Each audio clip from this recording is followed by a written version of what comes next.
अस्सलाम वालेकुम एवरीवन। उम्मीद है आप सब खैरवाफियत से होंगे। My name is Junaid Nawaz और मैं आप सबको अपने YouTube channel cam view point में खुशामदीद कहता हूँ। पेडागोजी और प्रोफेशनल एजुकेशन की लेक्चर सीरीज़ में आज हम लेक्चर नंबर 4 डिस्कस करेंगे, जो कि एजुकेशनल साइकोलॉजी के हवाले से है। तो सबसे पहले हम देखते हैं कि एजुकेशनल साइकोलॉजी कहते किसे हैं। Educational psychology is the branch of psychology that deals with understanding how students learn and how teachers can enhance the learning process. It studies human behavior in educational setting and applies psychological principles to solve classroom problems. यानी educational psychology क्या है? एक psychology की ही field है, psychology की branch है, जिसमें इस चीज़ से डील किया जाता है कि स्टूडेंट जो है, ठीक है, वो किस तरह लर्न करते हैं और किस तरह टीचर जो है वो लर्निंग प्रोसेस को इन्हांस कर सकते हैं। इसका मतलब है कि ये जो प्रोसेस है एजुकेशनल साइकोलॉजी का, ये ह्यूमन बिहेवियर और ह्यूमन नेचर से रिलेट करता है। ठीक है, it studies human behaviour in educational setting. और साथ ही साथ इसमें क्या है, इसमें साइकोलॉजिकल प्रिंसिपल को अप्लाई किया जाता है। किस मकसद के लिए? क्लासरूम प्रॉब्लम्स को सॉल्व करने के लिए। तो ओवरऑल जो है इसको हम क्या कहते हैं? Educational psychology. और इसका मेन फोकस क्या होता है कि किस तरह लर्निंग प्रोसेस को बेटर बनाया जा सकता है, उसको इन्हांस किया जा सकता है। तो according to Charles E Skinner, इसके मुताबिक साइकोलॉजी क्या है? Educational psychology is the branch of psychology which deals with teaching and learning. यानी एजुकेशनल साइकोलॉजी जो है वो किससे डील करती है? टीचिंग और लर्निंग से। तो नेक्स्ट हम डिस्कस करते हैं नेचर ऑफ एजुकेशनल साइकोलॉजी। ठीक है, इसमें सबसे पहले है जी साइंटिफिक इन नेचर है, based on research, observation and experimentation. ठीक है। सेकंड जो है applied psychology, apply psychological theories to education. इसके अलावा चाइल्ड सेंटर में क्या होता है? Focuses on the development and needs of learners. Behavioural और एंड कॉग्निटिव जो है नेचर, इसमें क्या आता है? Deals with mental processes and behaviour. और लास्ट पे डायनामिक, तो continuously evolving with new research and technology. Basically educational psychology जो है उसकी डिफरेंट नेचर है, डिफरेंट बेसिस हैं। ठीक है, तो साइंटिफिक इन नेचर है, इसमें अप्लाइड साइकोलॉजी जो है उसको अप्लाई किया जाता है डिफरेंट साइकोलॉजिकल थ्योरीज को एजुकेशन में। चाइल्ड सेंटर में हमने क्या डिस्कस किया कि चाइल्ड सेंटर में क्या होगा? जो डेवलपमेंट होगी वो नीड ऑफ लर्नर्स पे बेस्ड होगी। इसके अलावा कॉग्निटिव में क्या होता है? जो कि मेंटल प्रोसेस से डील करती है। और डायनामिक में क्या है कि नई रिसर्च और नई टेक्नोलॉजी के साथ साथ ये क्या कर रही है? लर्निंग प्रोसेस जो है, ये एजुकेशन है, वो क्या कर रही है? इवॉल्व कर रही है। तो ओवरऑल ये जो है ये नेचर ऑफ एजुकेशनल साइकोलॉजी के डिफरेंट एस्पेक्ट्स हैं। नेक्स्ट जो है वो है scope of educational psychology. Educational psychology का क्या स्कोप है? ठीक है, first of all growth and development. इसकी बेस पे क्या होता है? ग्रोथ और डेवलपमेंट होती है। इसमें फिजिकल, कॉग्निटिव, इमोशनल और सोशल चेंजेस जो हैं उनको अंडरस्टैंड किया जाता है। उसके बाद है learning theories, explain how students learn and retain knowledge. Learning theories में क्या है कि इसमें किस तरह स्टूडेंट्स जो हैं वो लर्न कर सकते हैं और किस तरह वो नॉलेज को रिटेन रख सकते हैं। ठीक है, उसके बाद है मोटिवेशन। मोटिवेशन में क्या होता है? Strategies to encourage active participation and persistence. Motivation में बेसिकली जो है स्टूडेंट्स को उनको इनकरेज किया जाता है, उनको मोटिवेट किया जाता है। ठीक है, तो मोटिवेशन के लिए या इनकरेजिंग के लिए डिफरेंट जो स्ट्रेटजीज़ हैं, ठीक है, उनकी एक्टिव पार्टिसिपेशन के लिए, जिससे उनकी लर्निंग जो है वो इन्हांस हो, तो ये क्या आएगा? मोटिवेशन में आएगा। इसके अलावा क्लासरूम मैनेजमेंट, तो एजुकेशनल साइकोलॉजी का एक एक्सपेक्ट जो है वो क्लासरूम मैनेजमेंट भी है।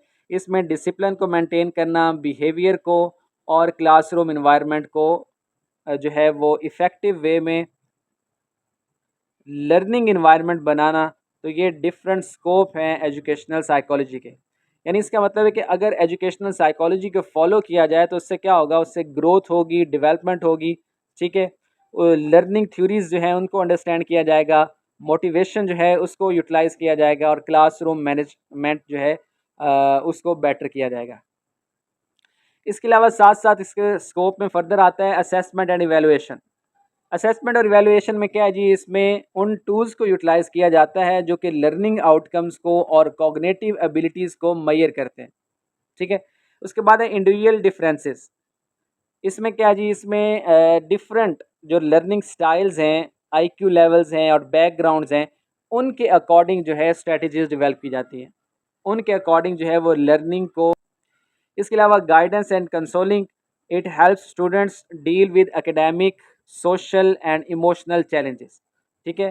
तो एजुकेशनल साइकोलॉजी का एक इम्पॉर्टेंट एस्पेक्ट ये भी है कि इसमें स्टूडेंट की काउंसलिंग की जाती है, उन्हें गाइडेंस दी जाती है ताकि वो क्या कर सकते हैं, अपने एकेडमिक, सोशल और इमोशनल चैलेंजेस को बेटर वे में फेस कर सकें।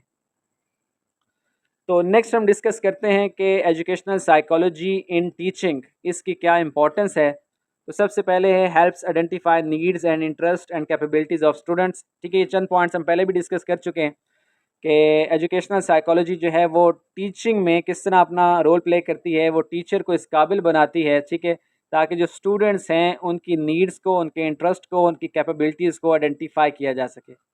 इसके अलावा इफ़ेक्टिव टीचिंग मेथड जो हैं, ठीक है, aid in selecting appropriate strategies and material. उसके बाद है curriculum development, supports designing learner centred curriculum. ठीक है, एजुकेशनल साइकोलॉजी जो है इन टीचिंग, तो इसकी बेस पे जो करिकुलम डेवलपमेंट है वो क्या होगा, वो लर्नर सेंटर्ड होगा। ठीक है। उसके बाद है जी मोटिवेटिंग स्टूडेंट्स। तो इसके अलावा क्लासरूम डिसिप्लिन है, इंडिविजुअल डिफरेंसेस है, इसके अलावा एजुकेशन फीडबैक और टीचर डेवलपमेंट। तो ये सारे जो हैं मेजर एस्पेक्ट हैं, इंपॉर्टेंस है एजुकेशनल साइकोलॉजी की इन टीचिंग, क्योंकि एजुकेशनल साइकोलॉजी जो है वो उन प्रोसेसेस को फोकस करती है कि जिसकी बेस पे लर्निंग और टीचिंग जो है वो इन्हांस हो। ठीक है, तो ये सारे जो है इम्पॉर्टेंट पॉइंट्स हैं। नेक्स्ट हम देखते हैं कि मेजर थ्योरीज कौन कौन सी हैं लर्निंग इन एजुकेशनल साइकोलॉजी में। सबसे पहली जो है वो है जी बिहेवियरिज्म। ठीक है, बिहेवियरिज्म जो है इसे हम क्या कहते हैं, स्टिमुलस रिस्पॉन्स थ्योरी। तो सबसे पहली जो थ्योरी है दैट इज कॉल्ड बिहेवियरिज्म, और इसे क्या कहा जाता है, स्टिमुलस रिस्पॉन्स थ्योरी। अब इसकी जो की कंट्रीब्यूशन है इसमें कौन से कह लें कि एजुकेशनिस्ट जो हैं उन्होंने ये थ्योरी डेवलप की, तो इसमें है वैन पवॉल, जॉन बी वाटसन है और बी एफ स्किनर है। ठीक है, और ये फोकस करते हैं ऑब्जर्वेबल बिहेवियर पे। ठीक है, बिहेवियरिज्म में क्या होगा, इसमें ऑब्जर्वेबल बिहेवियर जो है उस पर फोकस किया जाएगा। फॉर एग्जाम्पल री enforcement and punishment in classroom management. ठीक है, यानी क्लासरूम मैनेजमेंट के लिए जो री इन्फोर्समेंट और पनिशमेंट का तरीका अपनाया जाता है, ठीक है, तो ये किस में आएगा, ये बिहेवियरिज्म में आएगा। इसमें आप स्टिमुलस कर रहे हैं, उसके बदले में रिस्पॉन्स हासिल कर रहे हैं। नेक्स्ट है वो है जी कंस्ट्रक्टिविज्म। अब कंस्ट्रक्टिविज्म में जो की कंट्रीब्यूटर हैं उनमें आता है जीन पिगेट और लेव विगोस्की, और ये फोकस करते हैं learning as an active constructive process. Learning जो है वो एक्टिव और कंस्ट्रक्टिव प्रोसेस है। For example group discussion, project based learning. ठीक है, नेक्स्ट जो है वो है जी कॉग्निटिव थ्योरी। अब कॉग्निटिव थ्योरी जो है इसके की कंट्रीब्यूटर कौन से हैं, इसमें आता है जेरोम बर्नर और रॉबर्ट गेज। तो ये फोकस करते हैं mental processes like memory, attention and perception. For example जो निमोनिक्स हैं, जो कॉन्सेप्ट मैपिंग है, ठीक है, स्कैफोल्डिंग है, तो ये सारी चीज़ें जो हैं ये किस में आती हैं, कॉग्निटिव थ्योरी में आती हैं, और जो कि माइंड के रिलेटेड है, माइंड मैपिंग के रिलेटेड है। तो इसमें आपने याद क्या करना है, एक तो आपने मेजर थ्योरीज के नेम याद कर लेने हैं और एक आध एग्जांपल याद रख लें, इससे आपको आइडिया रहेगा कि ये जो थ्योरीज हैं ये किस पे फोकस करती हैं। ठीक है, नेक्स्ट जो है वो है जी ह्यूमनिस्टिक थ्योरी। ह्यूमनिस्टिक थ्योरी जो है इसके की कंट्रीब्यूटर कौन है, अब्राहम मास्लो और कार्ल रॉजर, और ये फोकस करती है ह्यूमन ग्रोथ पे और सेल्फ एक्चुअलाइजेशन पे। For example respecting student voice, creating a positive classroom management. ठीक है, तो ये हमने चार डिस्कस की हैं थ्योरीज। इसमें सबसे पहले है जी behaviourism, constructivism, cognitive theory and humanistic theory. Next हमारे पास है जी stages of human development according to Piaget. ठीक है। यानी ह्यूमन डेवलपमेंट की कौन कौन सी स्टेजेस हैं, तो सबसे पहले है जी सेंसरी मोटर, और ये आया 0 to 2 years। ठीक है, यानी पहले 2 साल जो है ह्यूमन डेवलपमेंट के, उसे हम क्या बोलते हैं, उस स्टेज को कहते हैं सेंसरी मोटर। अब इसमें क्या होता है, इसमें जो लर्निंग होती है वो थ्रू सेंसेस एंड मूवमेंट होती है। उसके बाद नेक्स्ट जो है 2 से लेकर 7 साल तक इस स्टेज को कहा जाता है प्री ऑपरेशनल स्टेज। और इसमें जो की करेक्टरिस्टिक हैं वो क्या हैं, सिंबॉलिक थिंकिंग और ईगोसेंट्रिज्म। ठीक है। उसके बाद नेक्स्ट है वो है जी कंक्रीट ऑपरेशनल है, ये 7 साल से 11 साल तक है। और इसमें जो है लॉजिकल थिंकिंग और अंडरस्टैंडिंग ऑफ कंजर्वेशन। ठीक है, यानी इसमें जो है चाइल्ड जो है वो लॉजिकल थिंकिंग पे से लर्न करता है। और लास्ट पे जो है वो है फॉर्मल ऑपरेशनल, ये 12 साल से अबव है। और इसकी करेक्टरिस्टिक है वो है एब्स्ट्रैक्ट एंड हाइपोथेटिकल थिंकिंग। ठीक है, तो ये बहुत ही इंपॉर्टेंट स्टेजेस हैं ह्यूमन डेवलपमेंट की। कौन कौन सी स्टेजेस हैं, 4 स्टेजेस हैं, sensory motor, pre operational, concrete operational and formal operational. पहले 2 साल, फिर 2 से 7 साल है, फिर 7 से 11 साल, और फिर जो है अबव 12 ईयर्स। ठीक है, तो सबसे पहली जो है वो उसमें लर्निंग होती है through senses and movement. Second वाला सिंबॉलिक थिंकिंग, उसके बाद लॉजिकल थिंकिंग, और then abstract and hypothetical thinking. तो ये जो है इंपॉर्टेंट ये क्या कह लें स्टेजेस हैं ह्यूमन डेवलपमेंट की अकॉर्डिंग टू पीगेट, और इसमें से क्वेश्चन ज़रूर आता है। नेक्स्ट हमारा टॉपिक है intelligence and its role in learning. Intelligence क्या है और इसका लर्निंग में क्या रोल है। तो सबसे पहले देखें जी, intelligence is the ability to learn, understand, reason and adapt to new situation.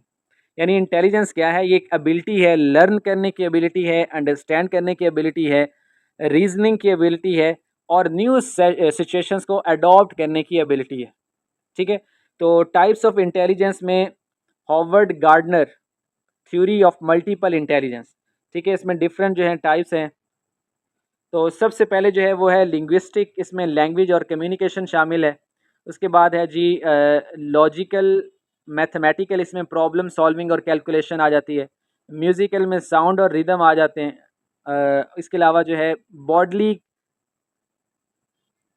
Kine aesthetic, इसमें फिजिकल कोऑर्डिनेशन आ जाता है। इसके अलावा स्पेशल स्पेशल जो है इसमें विजुअल और स्पेशल जजमेंट आ जाती है। इसके अलावा इंटरपर्सनल अंडरस्टैंडिंग अदर्स। इसके अलावा जो है इंट्रापर्सनल, इसमें सेल्फ अवेयरनेस है। और लास्ट पे जो है नेचुरलिस्टिक है, इसमें नेचर और इन्वायरमेंट के रिलेटेड जो है एबिलिटी जो है लर्निंग एबिलिटी इसको कहते हैं। तो इसका मतलब ये डिफरेंट जो है इंटेलिजेंस की टाइप्स हैं, linguistic, logical, mathematical, musical, bodily kinaesthetic है, स्पेशल है, इंटरपर्सनल, इंट्रापर्सनल और नेचुरलिस्टिक।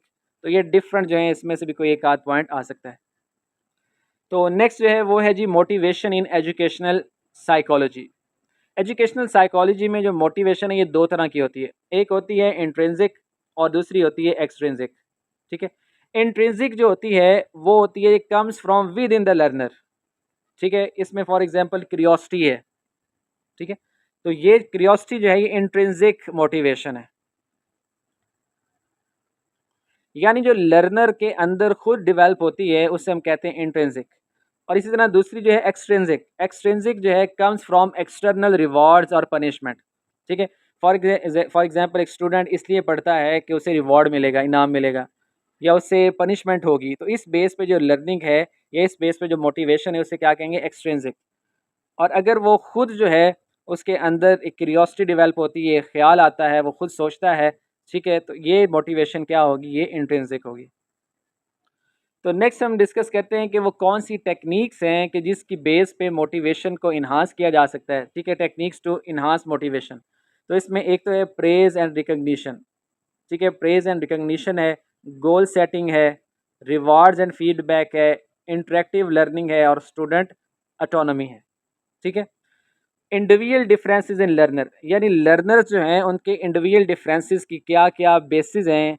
ठीक है, उसमें सबसे पहले आता है areas of difference. Areas of difference किस बेस पे हैं, number 1 intelligence base, learning styles, personality, socio economic background है, इंटरेस्ट एंड एप्टीट्यूड्स। इस बेस पे जो लर्नर्स होते हैं उनका जो इंटेलिजेंस है वो डिफरेंट होती है। इसी तरह नेक्स्ट है इम्प्लीकेशन फॉर लर्निंग। अब क्योंकि लर्नर्स जो हैं वो डिफरेंट बैकग्राउंड के होते हैं, उनका इंटेलिजेंस क्वेश्चन डिफरेंट होता है, उनके लर्निंग स्टाइल्स डिफरेंट होते हैं, पर्सनैलिटीज़ डिफरेंट होती हैं। तो इस बेस पे टीचिंग कैसी होनी चाहिए, ठीक है। तो टीचिंग जो है वो डिफरेंशिएटेड इंस्ट्रक्शन बेस्ड होनी चाहिए, ठीक है, जस्ट। इसके अलावा इंक्लूसिव क्लासरूम प्रैक्टिसेस होनी चाहिए, यानी सब जो हैं डिफरेंट लर्नर्स जो हैं उनकी एबिलिटीज़ का ख्याल रखा जाए। उसके अलावा रिस्पेक्ट ऑफ डाइवर्सिटी, और लास्ट पे कस्टमाइज असेसमेंट। तो ये जो है ये मेजर इम्प्लीकेशंस हैं फॉर टीचिंग। उसके बाद नेक्स्ट है वो है क्लासरूम मैनेजमेंट एंड डिसिप्लिन। तो एजुकेशन साइकोलॉजी जो है उसके अकॉर्डिंग इफ़ेक्टिव क्लासरूम मैनेजमेंट जो है उसमें क्या क्या शामिल है, उसमें क्लियर रूल्स एंड रूटीन्स उसको इस्टेब्लिश करना, स्टूडेंट इंगेजमेंट को मेंटेन रखना, इसके अलावा जो है डिसरप्टिव बिहेवियर को प्रिवेंट करना, और पॉजिटिव रीइंफोर्समेंट को यूज़ करना, और लास्ट पे जो है डिसिप्लिन स्ट्रेटजीज़ को कंसिस्टेंटली इम्प्लीमेंट करना शामिल है, ठीक है। नेक्स्ट हम डिस्कस करते हैं कि एजुकेशनल साइकोलॉजी और इवैल्यूएशन, इनका आपस में क्या लिंक है। तो यहाँ पे ज़रा देखिएगा कि रोल ऑफ इवैल्यूएशन का बेसिकली मकसद क्या होता है। इवैल्यूएशन जो है वो लर्निंग आउटकम्स को मेजर करती है, ठीक है, और इवैल्यूएशन के ज़रिए हम स्ट्रेंथ्स और वीकनेस को आइडेंटिफाई कर सकते हैं। इसके अलावा इवैल्यूएशन जो है वो इंस्ट्रक्शनल इम्प्रूवमेंट को डायरेक्ट करती है, ठीक है, गाइड्स इंस्ट्रक्शनल इम्प्रूवमेंट, और इसकी बेस पे जो है डिसीजन मेकिंग जो है वो की जा सकती है। तो ये जो है ये इम्पोर्टेंस है इवैल्यूएशन की, कि ये लर्निंग आउटकम्स को मेजर करती है, स्ट्रेंथ और वीकनेस को आइडेंटिफाई करने में अपना रोल प्ले करती है, और इंस्ट्रक्शनल इम्प्रूवमेंट को गाइड करती है, और डिसीजन मेकिंग जो है उसको इन्फॉर्म करती है। तो हम देखते हैं कि टाइप्स ऑफ इवैल्यूएशन क्या क्या होती हैं, ठीक है। सबसे पहले जो है वो है जी फॉर्मेटिव इवैल्यूएशन, समेटिव और डायग्नोस्टिक। अब फॉर्मेटिव होती है जो कि ड्यूरिंग इंस्ट्रक्शन होती है, ठीक है। फॉर एग्जांपल टीचर कोई लेक्चर पढ़ा रहा है और लेक्चर के दौरान ही वो कोई क्वेश्चन जनरेट करता है स्टूडेंट का जो है अटेंशन को या स्टूडेंट की लर्निंग एबिलिटी को चेक करने के लिए, तो ये आएगा फॉर्मेटिव। समेटिव होता है at the end of a unit, at the end of a unit, यानी जैसे ही कोई लेक्चर या कोई सब्जेक्ट या कह लें कोई चैप्टर एंड होगा तो उसके एंड पे जो उस चैप्टर से एक ओवरऑल जो है टेस्ट लिया जाएगा, तो वो आता है समेटिव इवैल्यूएशन में। और डायग्नोस्टिक होता है before instruction to identify needs. Diagnostic होता है कि इंस्ट्रक्शन से पहले कुछ क्वेश्चनिंग की जाए स्टूडेंट से, ये चेक करने के लिए कि उनकी लर्निंग कैपेबिलिटी क्या है या क्या रिक्वायरमेंट है, ठीक है। तो ये तीन तरह की जो है इवैल्यूएशन है, फॉर्मेटिव, समेटिव एंड डायग्नोस्टिक। अब हम यहाँ डिस्कस करते हैं कि जो एप्लीकेशन है educational psychology in the classroom, ठीक है। तो इसमें सबसे पहले है जी टीचिंग मेथड्स। टीचिंग मेथड जो है किस पे बेस्ड होते हैं, लर्निंग थ्योरीज पे बेस्ड होते हैं, यानी कंस्ट्रक्टिविज्म है, बिहेवियरिज्म है, ये जो बाकी हमने पढ़े। इसके अलावा करिकुलम डिज़ाइन वो या तो चाइल्ड सेंटर्ड होगा, ठीक है। जो एजुकेशनल साइकोलॉजी है उसके अकॉर्डिंग क्या होना चाहिए, चाइल्ड या लर्नर सेंटर्ड होना चाहिए, ठीक है, एंड एज अप्रोप्रिएट होना चाहिए। इसके अलावा स्टूडेंट असेसमेंट जो है उसके लिए वेरियस टूल यूज़ होने चाहिए फॉर फेयर इवैल्यूएशन। इसके अलावा बिहेवियर मैनेजमेंट के लिए अप्लाइंग री टेक्निक्स जो कि पॉजिटिव हों। और इसके बाद इंक्लूसिव एजुकेशन, ये डाइवर्स लर्निंग नीड्स को और स्टाइल्स को एड्रेस करें, ठीक है। और लास्ट पे काउंसलिंग एंड गाइडेंस, और ये किस मकसद के लिए होती है, ये इमोशनल एक तरह से सपोर्ट होती है ताकि जो स्टूडेंट्स की एकेडमिक है उसको इम्प्रूव किया जा सके। तो इसका मतलब है कि जो एजुकेशनल साइकोलॉजी है वो तमाम डिफरेंट जो एरियाज़ हैं, फील्ड्स हैं, उसको कवर करती है। और एट द एंड जो है इस लेक्चर का हम कंक्लूजन करते हैं कि जो एजुकेशनल साइकोलॉजी है ये एक तरह से क्या है, एक ब्रिज है किसके दरमियान, साइकोलॉजिकल थ्योरी और क्लासरूम प्रैक्टिस के दरमियान। Educational psychology bridges the gap between psychological theory and classroom practice. It empowers teachers to understand learners, design effective instruction, manage classroom and foster motivation and growth। यानी ये teachers को इस काबिल बनाती है साइकोलॉजिकल एजुकेशनल साइकोलॉजी कि वो learners को, स्टूडेंट्स को अंडरस्टैंड कर सकें, इफ़ेक्टिव इंस्ट्रक्शन डिज़ाइन कर सकें, क्लासरूम मैनेज कर सकें और मोटिवेशन और जो ग्रोथ है उसको फॉस्टर कर सकें, इम्प्रूव कर सकें। ठीक है। In the 21st century no teacher can be effective without an understanding of educational psychology. यानी 21वीं सदी में कोई भी टीचर जो है वो सक्सेसफुल टीचर नहीं हो सकता जब तक वो एजुकेशनल साइकोलॉजी को अंडरस्टैंड नहीं करता। तो ये जो हमारा लेक्चर था ये एजुकेशनल साइकोलॉजी के हवाले से था। उम्मीद करता हूँ कि आपको इस लेक्चर का बहुत फ़ायदा हुआ होगा। इंशाल्लाह नेक्स्ट लेक्चर में फिर हाज़िर होंगे।